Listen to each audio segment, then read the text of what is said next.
In March of 1865, Robert E. Lee and his army were extremely desperate. He reached out to General Gordon, a young man who had been wounded 5 times in the Battle of Antietam, and he asked him for options. They need to figure out something fast. Their option eventually would come down to an attack at a place called Fort Stedman.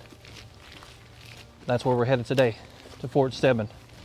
We're going to talk about that battle there and show you what remains.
So out here in these woods, there's some real good treats that you can bump into at the Petersburg National Military Park. And one spot out here in particular that we're talking about is right here on the ground.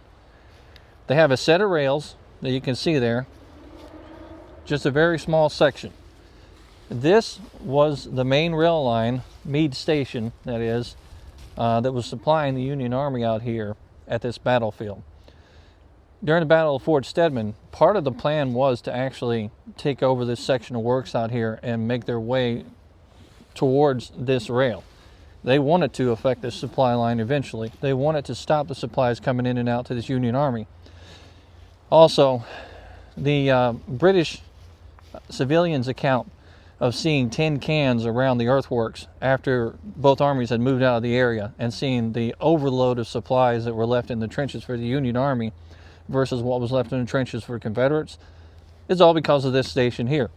City Point was able to take supplies from the river, put them on rails, move them quickly up to their soldiers, and their soldiers stayed well supplied with shoes, clothing, ammunition, and food. Lots and lots of food. Meantime, the Confederate soldiers on the other side there are starting to trickle their way over and desert their army because, quite frankly, they're hungry. They need sustenance, and the army's not supplying it for them, which is one reason why, initially, Fort Stedman's attack worked.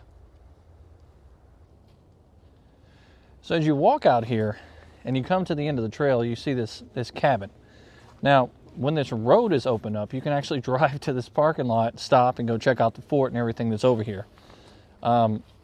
This sign that's right on the other side here talks about a man from the 50th New York talking about the monotony of living out here between 1864 and 1865. The Pennsylvanians that were in this area only got called to a fight 3 times in that period of time. They were only brought forward from this location, which means the majority of their time they spent primping up their cabins, living a regular life, really, hearing the fight going off in other locations, not really being moved around or messed with, and just getting bored out here with soldier life. Well, one of those 3 times, the Pennsylvanians had to fight towards Fort Stedman because the Confederates were trying to make their way in this direction. And the soldiers from this location actually made their way out there to Fort Stedman to reinforce and support the fight happening over there.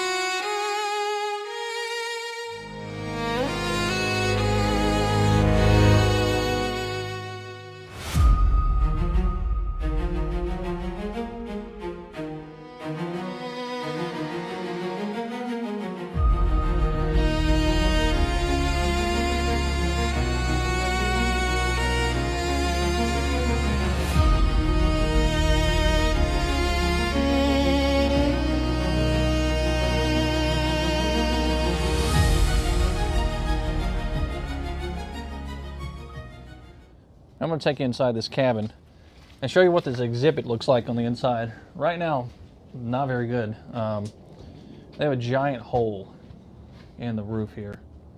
You can see up top. That hole is there from years and years of wear and tear in this exhibit, and portions of it yet still look like it's going to fall.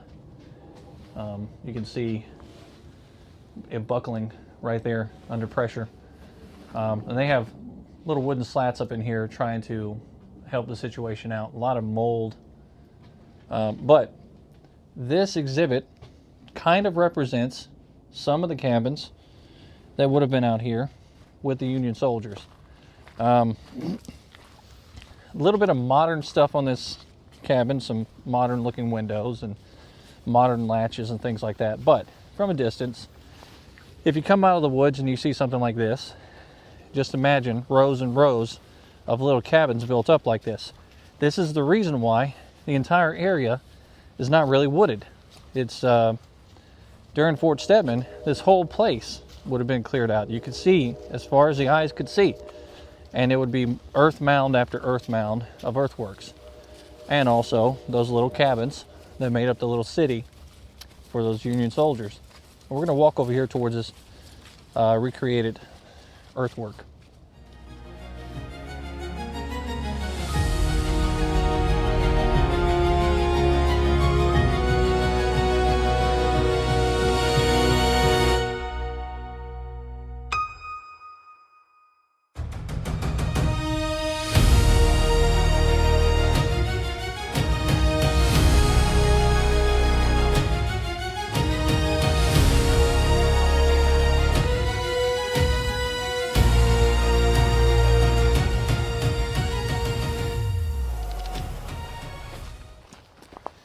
It's March 1865, and George Pentecost is a soldier with 100th Pennsylvania, back on leave with his family. He's a Middleton boy. He's at a dance, and he receives orders to go back to his unit. He takes those orders in his hands, and he heads out the door. First he stops in Washington, D.C., and then he makes his way back here to Petersburg. George Pentecost, real soon, would end up in a fight that would take his life here in Petersburg, and he would be one of the many, many dead laying out on these fields that would have to be recovered and put in a cemetery.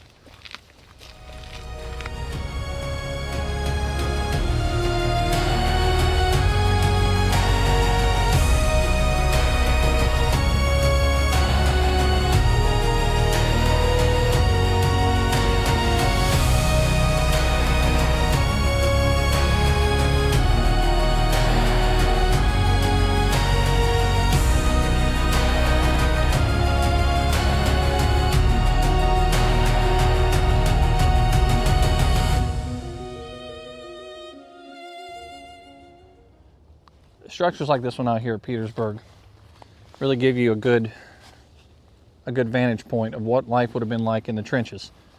And you see they're protecting themselves from charging enemy on the outside of this fort.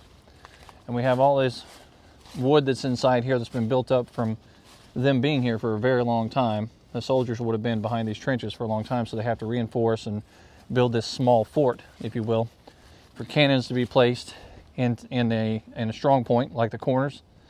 And again, out front there's more trenches. We'll walk around front so you can see it from the front side, what this earthwork, or many of the earthworks really in Petersburg, would have looked like at the time of the Battle of Fort Stedman.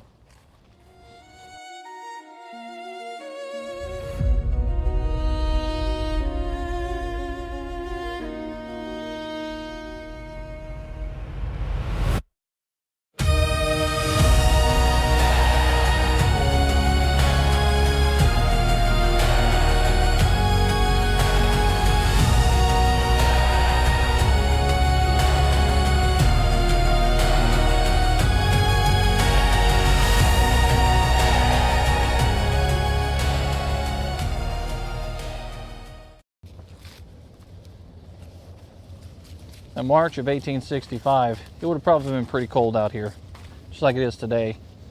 Actually, we're walking around out here right now, and it's snowing a little bit of flurries you might see coming down at this fort.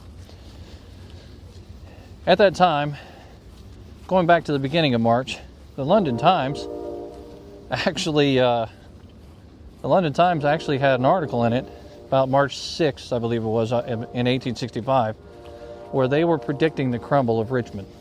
And they said that Jefferson Davis had said that even with Richmond falling, that they would have been able to keep the fight up for 20 more years in the state of Virginia alone.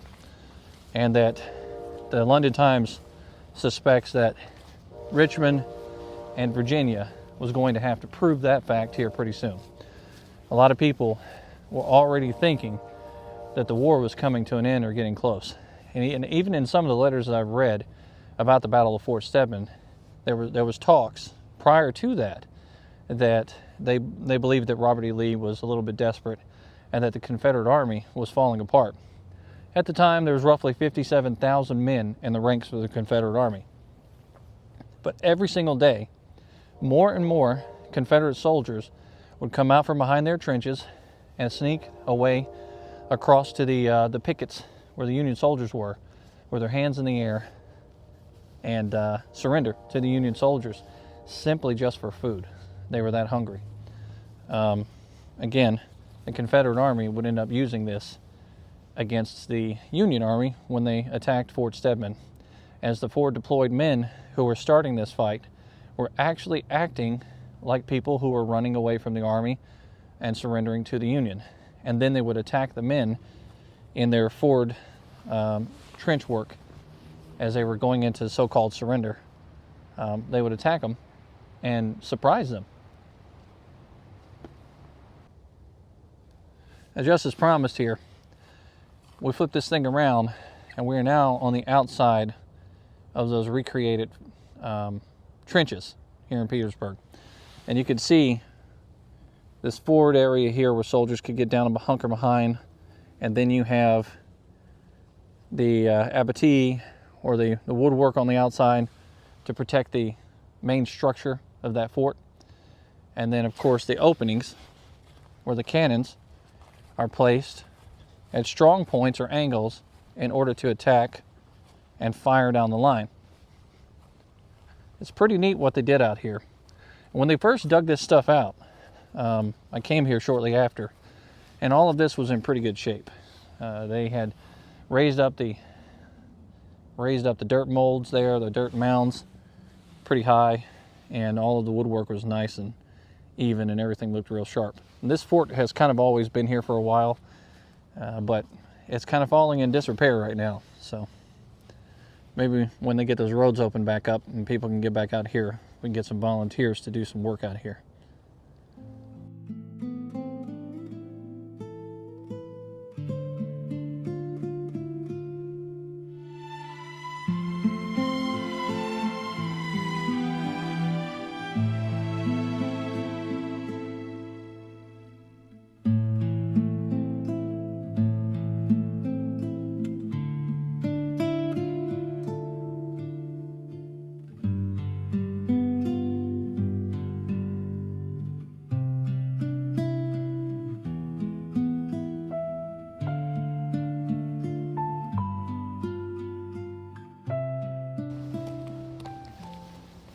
So I'm walking on this road today out here because the road on the eastern front is closed completely. So you can't take it down to Stedman or the crater or anything. But nevertheless, we found ourselves a close proximity parking lot, if you will, to make our way out there and back. It's about 3 miles round trip on foot. It's not that big of a deal, especially considering the hike's not bad. It's a little cold out here today, but we'll make our way over there.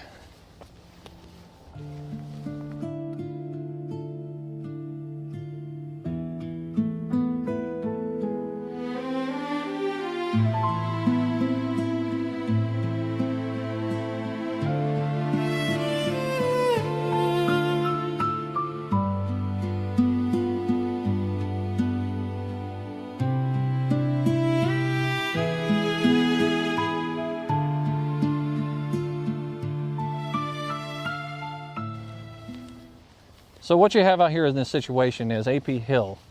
He is on leave, if you will, or furlough, because he's sick. And Robert E. Lee getting pretty desperate here at the end of March of 1865. And he's got to figure out something real quick.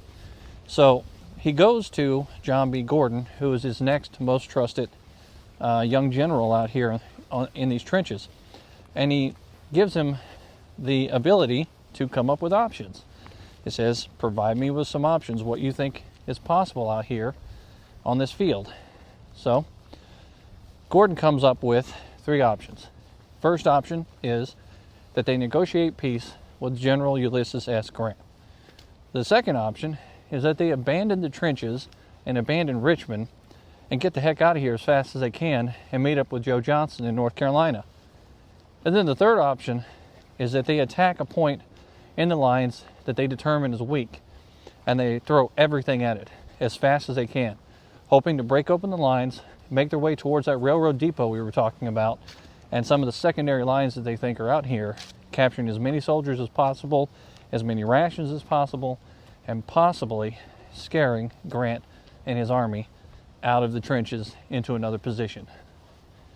Robert E. Lee sends these options off to Jefferson Davis in Richmond. Davis is not having the first 2 options. He knows that if he negotiates peace with Grant, it's not going to come with the caveat that the South is going to continue to be a country. He knows that if they abandon Richmond, that's not what they wanted to do the entire time. Richmond is their government, and for some reason they're hung up on the idea of keeping it. The third option is the only one that Davis will accept. So because of this, Robert E. Lee takes that third option back to Gordon and then says, do something with this. Help us figure out a way to fight these men. And then that's when Gordon realizes, after talking to his officers, that there is a weak point. It's Fort Stedman. It's within 200 yards of Colquitt Salient. It is the weakest point on the line at this particular time. And he's going to hit it in a very different way. Something that we haven't seen in the rest of the trench warfare out here or any other place really. We'll talk more about that when we get over here to Fort Stedman. So I'm about to come up on the area that's got this whole place closed down. This entire road here.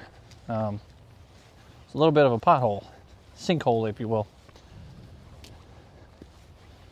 Woof. That's looking pretty gnarly. I'm going to flip this camera around so you can see the sinkhole that's shut down this entire park system road. Kind of wondering what they're going to be able to do about this. This looks pretty bad.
So when you walk it up on that little guy back there, you're like, what's the big deal?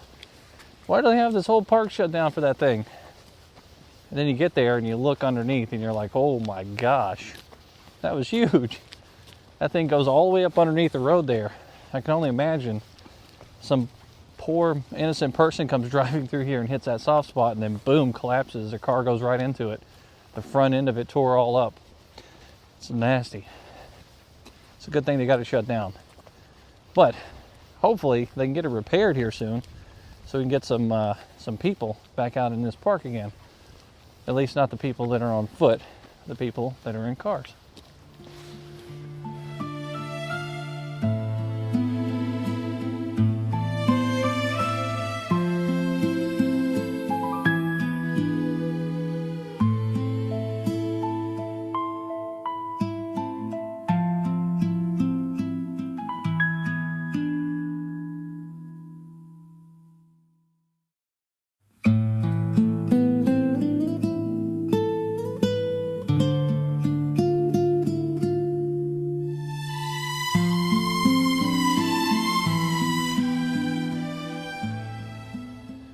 Now the position that we're at right now is Harrison's Creek. This is stop number 4 at Petersburg's National Military Park trail system out here. And the reason why we're here is because of James Walker. Those Confederate soldiers that attacked Fort Stedman eventually made their way out to this area, Harrison's Creek, and just a little bit further beyond in that direction. This was the farthest point of their advance. And by the time they got here, over there, the Pennsylvanians, remember we talked about one of 3 times they came out of their trenches to attack. This was the time. When those Pennsylvanians came across that field and started firing cannons and blasting guns over here towards these soldiers, the Confederates were stalled, stopped in their tracks, and had to make their way back towards Fort Stedman and then eventually Colquitt Salient out here. Hartranft's men, the Pennsylvanians, are the people that we're talking about. That attack, because of the stall, was not able to be reinforced. Also, we're going to talk a little bit more about why they weren't reinforced. General Pickett himself being one of the problems.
Well, here we are. We are at the infamous Fort Stedman. That little scrabble of land that's out here in the open was Fort Stedman back in 1865. And this is the attack point that's just in front of Colquitt Salient. Now, before the Union Army took this area here, this was actually a part of the Confederate defenses. Long before. We're talking almost 3 years. And then eventually, when the Union Army pushes its way in and takes over portions of the Confederate trenches, they end up creating this thing which was constantly in repair, according to one soldier, and could not be repaired, according to another soldier. Because it was so close to Colquitt Salient, every time they stuck their heads up to try to do some repairs to the outer works of this fort, they were being fired at from Colquitt Salient. And all along the Confederate lines, going down through here, was taking pop shots at this position because it was so close. So you can only imagine what life must have been like for soldiers that were stationed in here, going in and out of this area and heading back in that direction towards the inner works or the safety of their Union lines in the opposite direction. Now, I'm going to walk inside of Fort Stedman, and I'm going to kind of flip this camera around, walk you through the interior of this fort so that you can see the size of the walls. And then we're going to peer out over top of Fort Stedman towards Colquitt Salient, which is where we're going to really start telling the story of the attack as it comes towards Fort Stedman.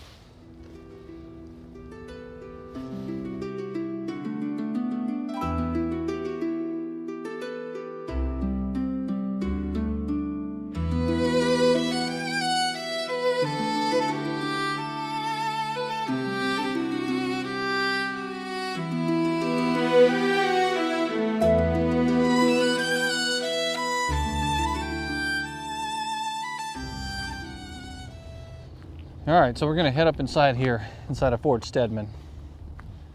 Now, they put a paved trail in here to keep people off of the earthworks, which is a pretty good idea. Let's see if I can back this camera out a little bit so you can see better. There we go. So, as you can see, a lot of the defenses are still here. The fort is mostly a big pile of dirt now compared to what it used to be. But the walls are still up. They're still standing even after all these years. And I'm sure there was probably some reinforcement to this stuff years after the battle was over with by locals, turning this into a tourist attraction. But if you look directly off in the distance where that ground rises over there, that's Colquitt Salient. Now I know that doesn't look like a whole lot of distance, but let me give you the first person view and bring this back in. There it is. This is from my viewpoint, what I can see at the top of this fort looking towards Colquitt Salient. The Confederate soldiers are going to be coming out of those trench works over there all along these lines here and pushing their way through this area. This is the center point of the attack. Now, forward deployed out there are Union soldiers and rifle pits and skirmish lines. And those men are out there keeping watch just in case there's an attack inside this fort. When they get to those lines, they are pretending like they are runaways, fugitives from the Confederate Army, and they're surrendering to those Union soldiers. Instead, what they're doing is they're sneaking up on those men and using their sympathy against them, and they are attacking them. If they catch them asleep, they're attacking them. If they catch them awake, it doesn't matter how. They're going in and subduing those men. And eventually, 50 men are going in advance to chop down wooden abattis and anything that's going to be in the way of Confederate soldiers making their way over here to this fort. Then the main lines are going to start coming out and pouring across that field. And then they're going to push off in that direction to Haskell, which is another fort that's over there. And then they're going to make their way through here towards the railroad junction. And then they're going to make their way off in that direction right over there towards another fort. And they're going to continue to push this line, open up the gap, and make their way, hopefully, all the way to City Point so that they can then attack over there. It's a pretty good plan if it goes off correct. And in the very beginning, this fort is taken by the Confederate soldiers fairly quickly.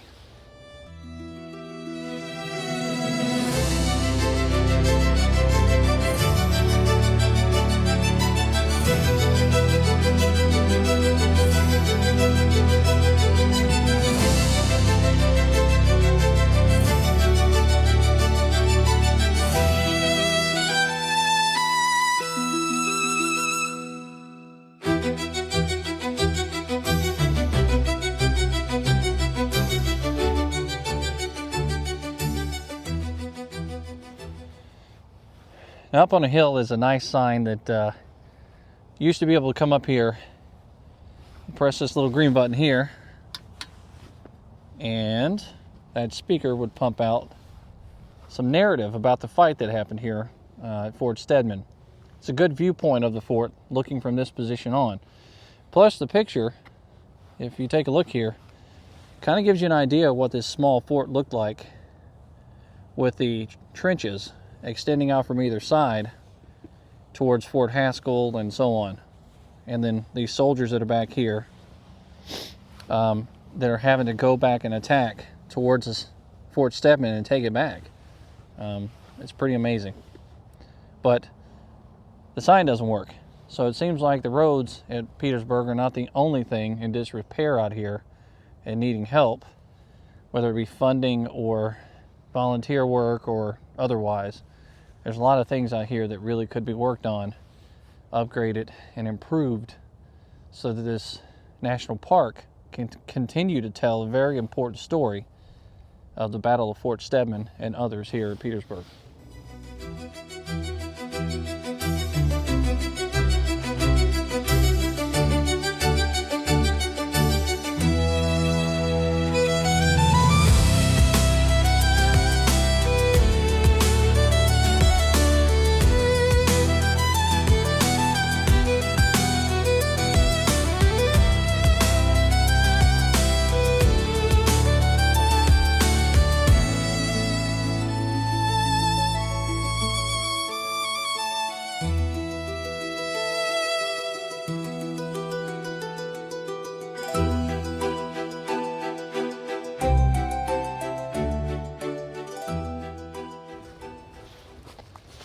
Now behind me there is the Prince George Courthouse Road historic sign.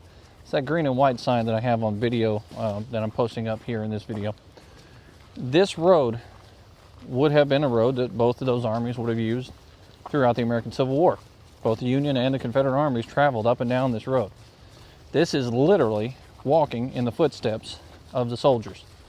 If you want to be able to kind of, I don't know, walk in history, instead of just forts like that over there or going up towards trenches, soldiers would have been on these roads. They would have utilized these roads to make their way from one town to the next, or from one area to the next to build their trenches. So this is kind of a unique perspective to walk on a battlefield on an actual road that they would have walked on. It's kind of mind-blowing for people that love history. If you get out here, park in Fort Stedman's parking lot whenever they finally open the road, and then go to the right-hand side down the hill just a little bit. You'll see that little white and green sign. And then you too can walk out here in the footsteps of these soldiers.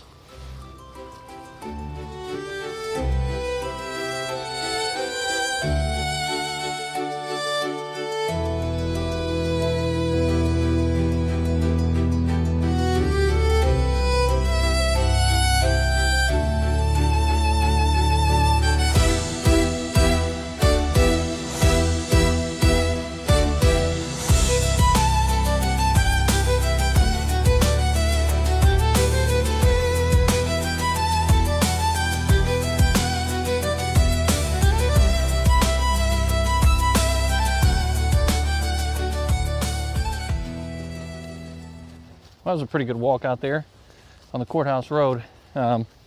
Leads out to a parking area that I've never been to before. It's a lot closer to Fort Stedman. So we're going to explore our way over there after we leave this place and see exactly where that is. It's pretty neat.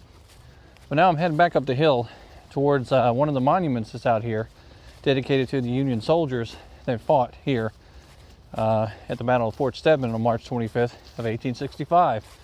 We're going to make our way to Colquitt Salient and talk about the Confederates over there and what they did in order to achieve the success here at Fort Stedman that they had.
Just out front here is some of those forward deployed Union lines.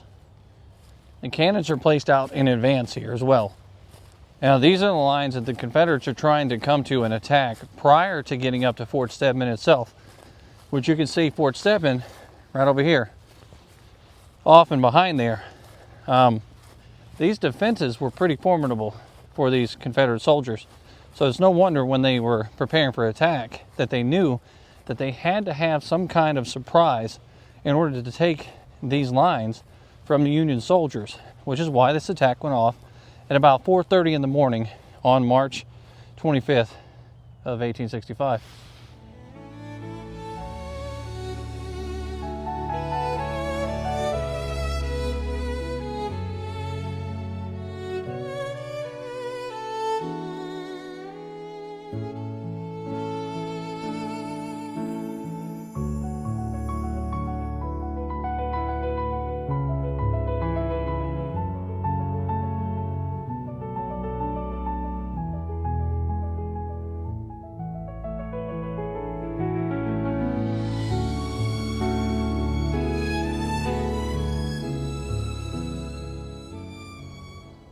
I don't know if we can make out the lines in the ground or not, but out here on this field, especially during the wintertime, you can see the depressions in the ground out here from earthworks that were once here, forward deployed of the Union lines. These mounds of dirt are now pretty worn down. They're no longer visible during the summertime, and then during the wintertime when things are dead, you can see those lines, and you can even see Battery 10, for example, is up on this hill, and then you have these lines. The shadows are providing us some really good visuals right now of all of these lines in the earth leading up to Fort Stedman.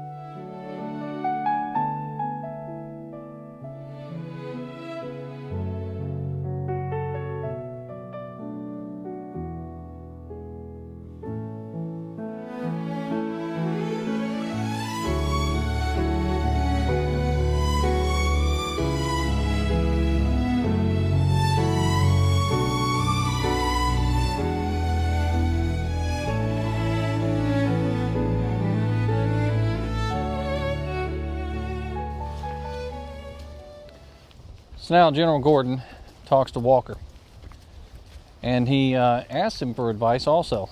You know, where can we attack? On your lines, do you see a weak point? And Walker points out the fact that Colquitt Salient here is within about 200 yards of that fort, and that those guys aren't even able to reinforce their fort or work on it without being shot at. That the 300 men that are usually stationed inside that fort are laying pretty low. And that's also one of the weak points for the Confederates, because Confederate soldiers are making their way over here and surrendering to the Union soldiers there in that fort, in those fortifications. So with that being what it is, Gordon devises a plan in order to create this sneak attack at about 4:30 in the morning.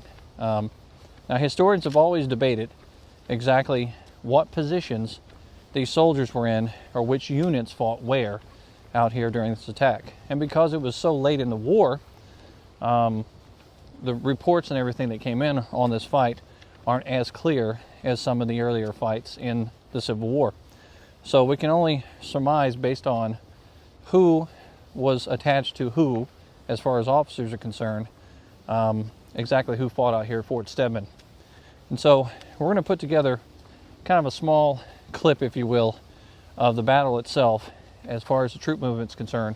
And we're going to talk our way through what happened exactly at this fort, and who went forward first, and which units were involved, and how the attack ended up at the end of this battle here at Fort Stedman. Two partially fortified hills behind Fort Stedman provided some security and support nearly 200 yards to the rear.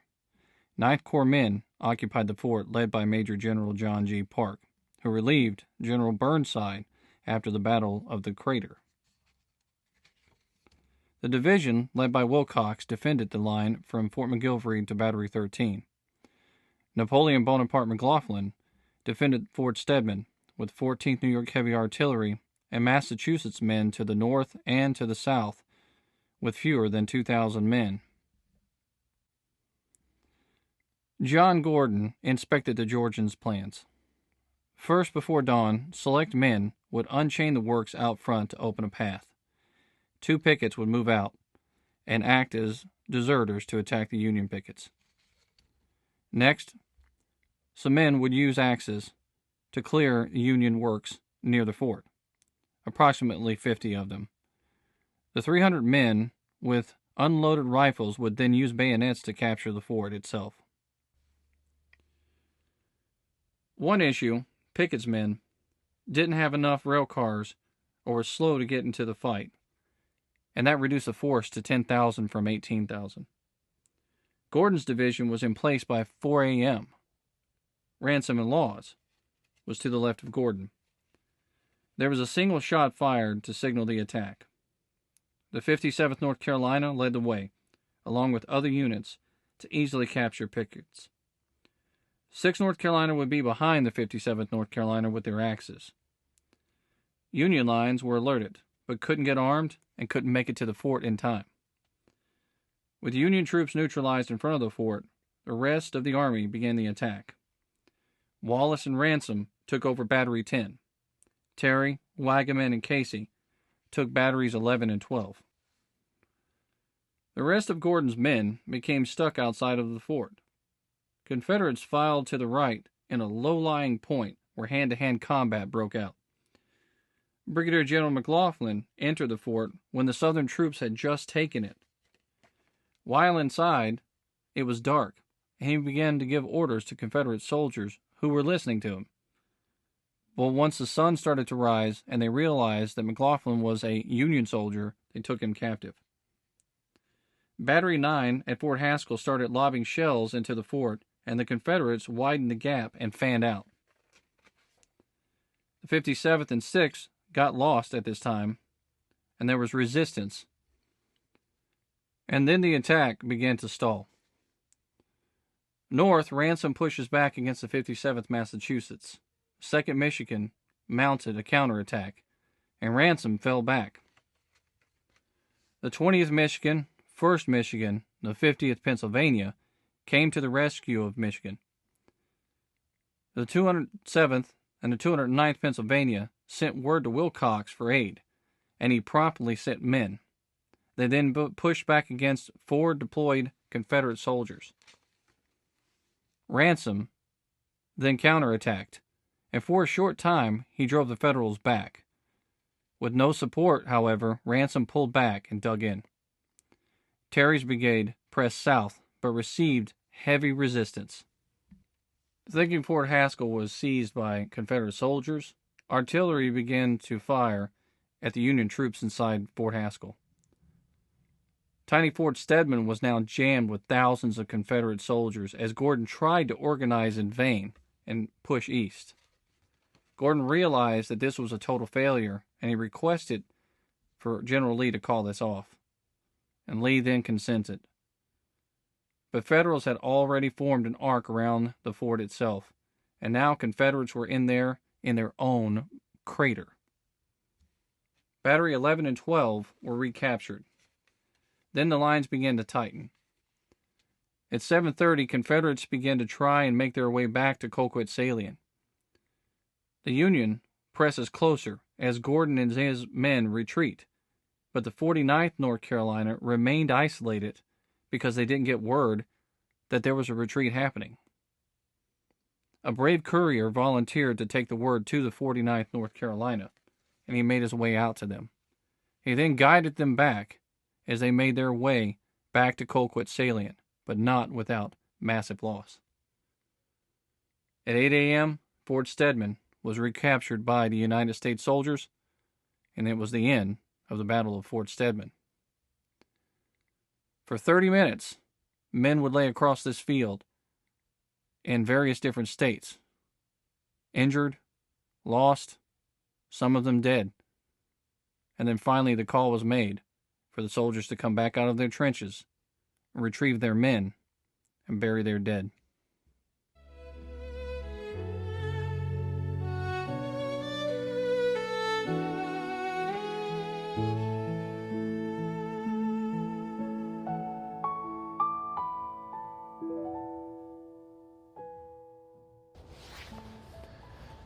Now we are out and behind Colquitt Salient. And I don't know if you can see all of this on camera or not, but if you've never been out here before, when you get down behind this hill, it is very, very clear to see that this was a well-used position by the Confederate soldiers out here. Even 150, 160 years later, this place has so many mounds and different, it's almost as if it's the old face of the earth, if you will, the different notches that are in the ground. And it doesn't just pertain to that one location. If you look back off in the woods over here, you can see similar lines down the back of this hill towards the creek that's off behind it, and the railroad that runs directly behind this line as well. This is where these soldiers are living and dying every single day. These Confederates out here, they're living in a nightmare because they can't get out of these trenches and they are suffering for it. And they're not getting very many supplies in here to feed this army. This is the reason Robert E. Lee's got his back against the wall.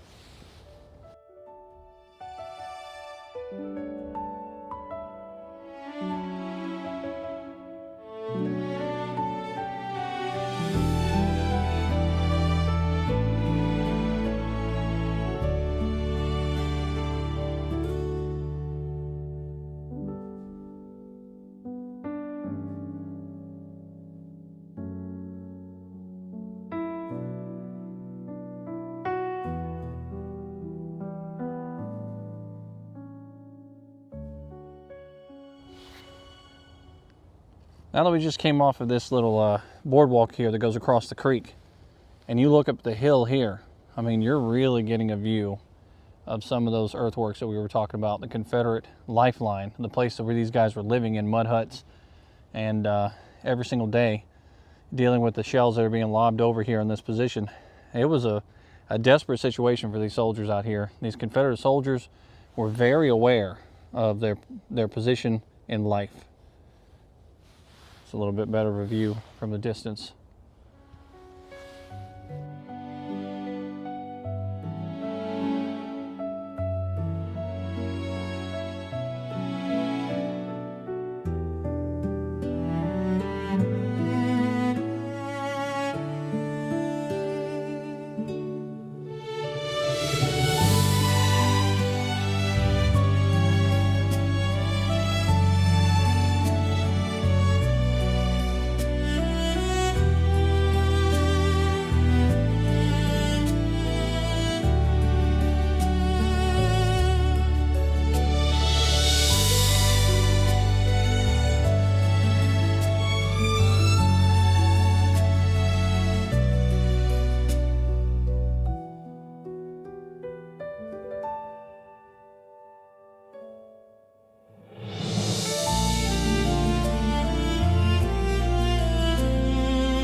We're now passing Gracie's Salient, named for Brigadier General Archibald Gracie of Alabama.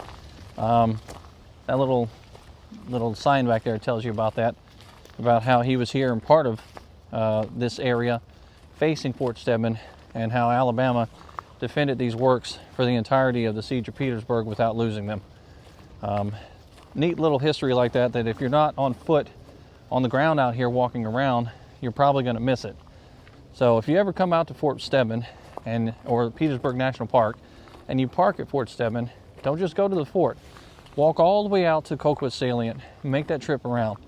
Not only is it beautiful out here, but there's history that you're sure to miss if you stay in that parking lot in that tiny little fort.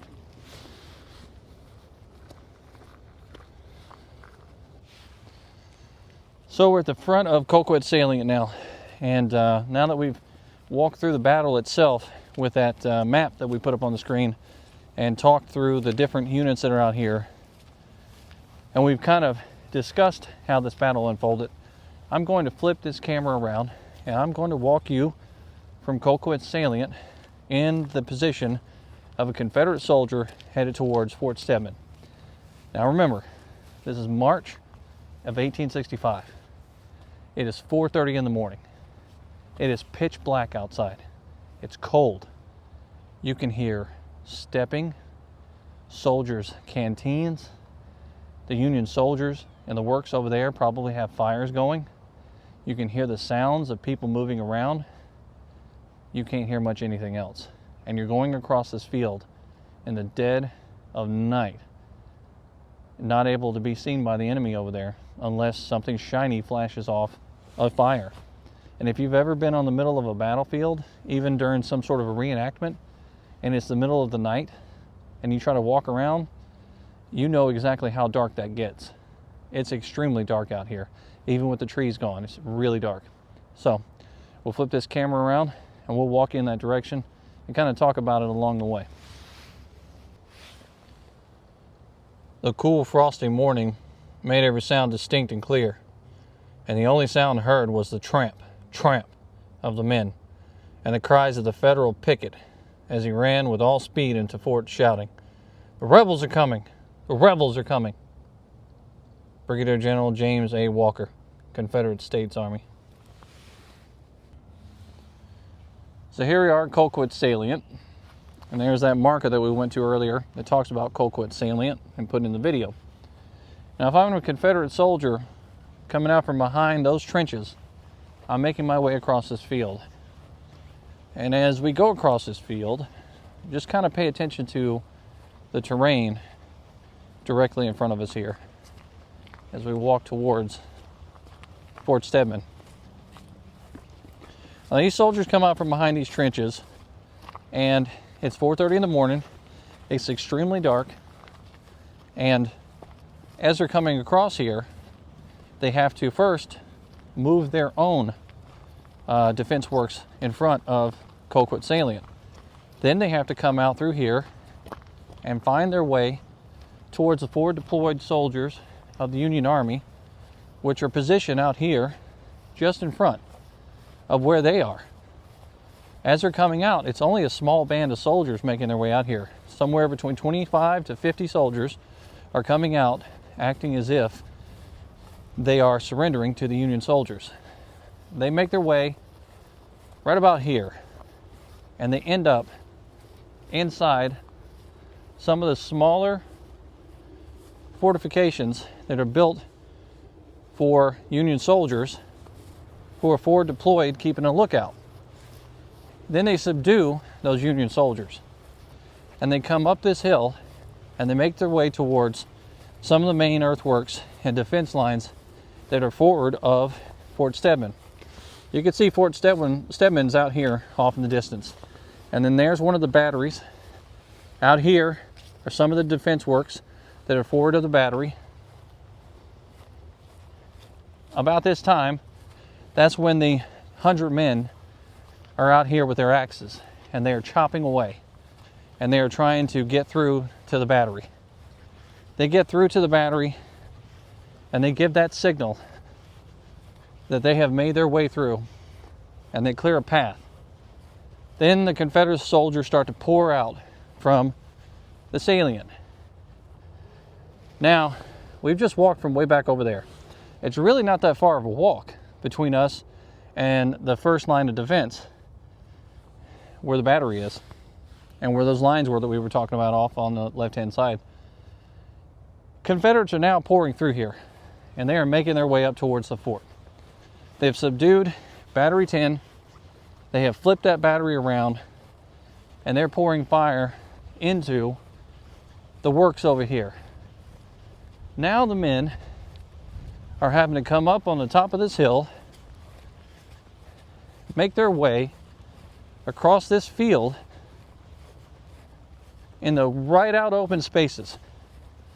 Now what's so dangerous about this, there's the head of the fort sticking out right there. Cannons are aimed right at you. Rifles can be aimed right at you. You have to face that. But Union soldiers are positioned over here too, and they see what's happening, they hear what's happening, and they're not really sure what to do. Do you fire towards your own men in that fort to try to prevent it from being taken and kill the Confederates that are here? Or do you wait until you get told to do so and hope that it's not what you think it is? Well, eventually, cannons are going to have to fire in this direction and try to hit the Confederate soldiers that have taken this fort. It's a pretty precarious situation.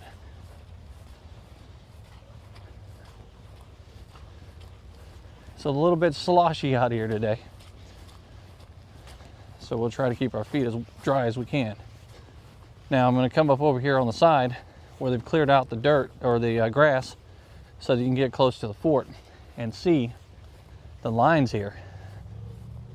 This is a really neat look.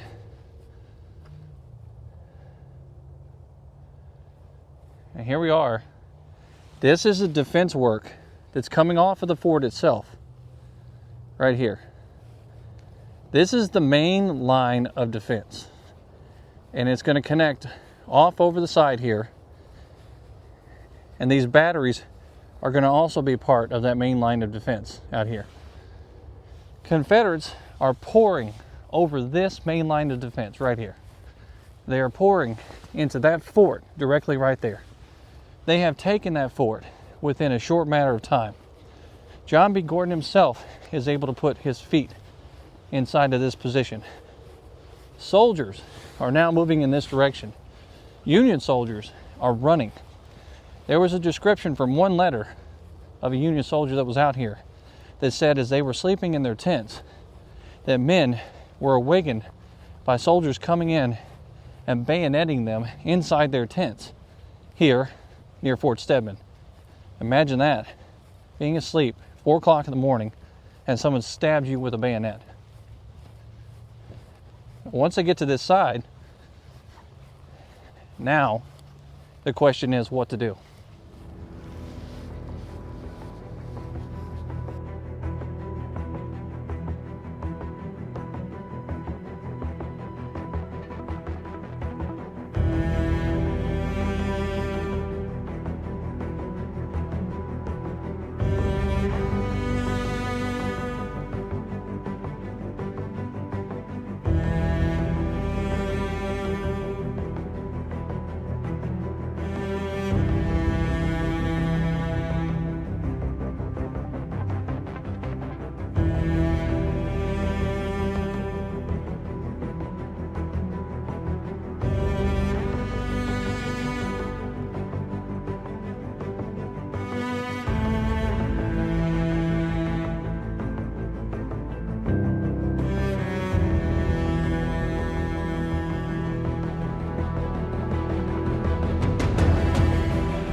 So here we are back at Fort Stedman. There's a sign that's directly out front that talks about the fight that happened here. It was erected by Pennsylvania. This fort would be Lee's last real offensive. It's the last time he tried to go on the offense and attack the Union Army and break up their stronghold here in Petersburg. There would be other fights down the road very shortly in other places like Sailor's Creek and Appomattox, but it was never an offensive. It was a defensive move, something to protect his army, something to keep it alive so that he can break away and possibly meet up with Joe Johnston or get some more supplies for his army. But in here, this was the last time that the Confederate Army really tasted any kind of victory in Virginia. This was it, Fort Stedman. They did win this fort. That army did take this fort.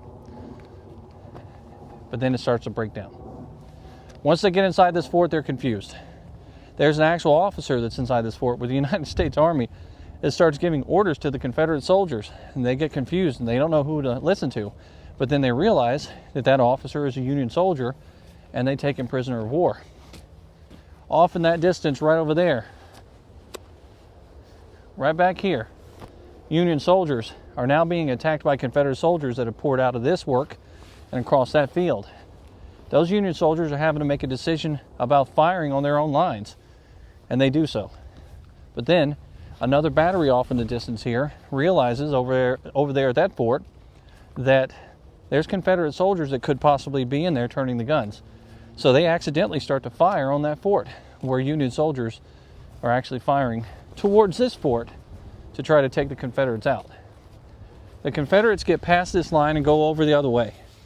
They end up off in the distance back here looking for a secondary set of lines that they were supposed to see on a map. They can't find it. They get confused and disoriented. They start breaking up because it's dark and they can't see anything. And they're moving in one direction or the other. The Pennsylvanians come into the fight and they start making their way towards this direction. They hit the Confederates over there at Harrison's Creek. They start pushing them back. And before you know it, the whole line starts to envelop on itself. It comes back this way towards Fort Stedman. They come in here and they fight, eventually getting called back to the lines over there where they are at for a moment in time until they realize that North Carolina is out here by themselves. I believe it's the 46th or the 49th North Carolina is out here and didn't get the word to retreat and fall back. So they have to send people back to help guide that unit back to their defense works. And they get them back over there safely, the majority of them. And that's the end of Fort Stedman. That battle was a success at first, a disaster at the end. And as a result, we're looking on rough numbers, Confederate forces losing almost 2,600 men out here for this fight. The Union soldiers, probably about half that. It is a complete and total victory for the United States Army. And now, Lee is sitting and waiting with no other real options. Eventually, Richmond collapses and the chase to Appomattox begins.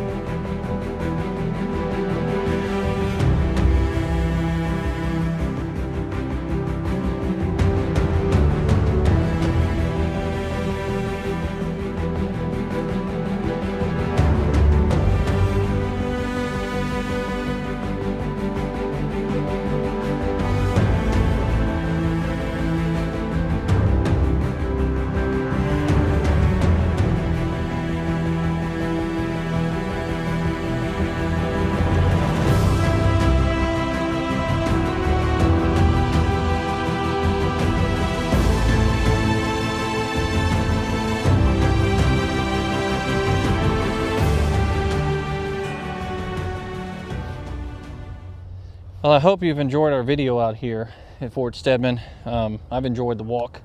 It's about time to head back to the car and get out of this cold. But it's been a wonderful time telling the story. And I hope you enjoy that map that we put up in this video as well. And hope to see you out here on these fields sometime.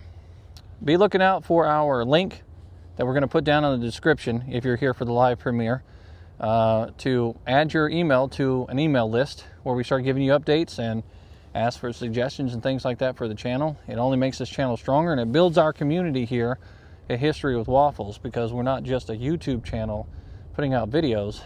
I think all of us as a collective of private historians telling the stories that we like to hear and digging a little bit deeper than some of those other documentaries would dig. Until next time, this is History with Waffles.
Bye.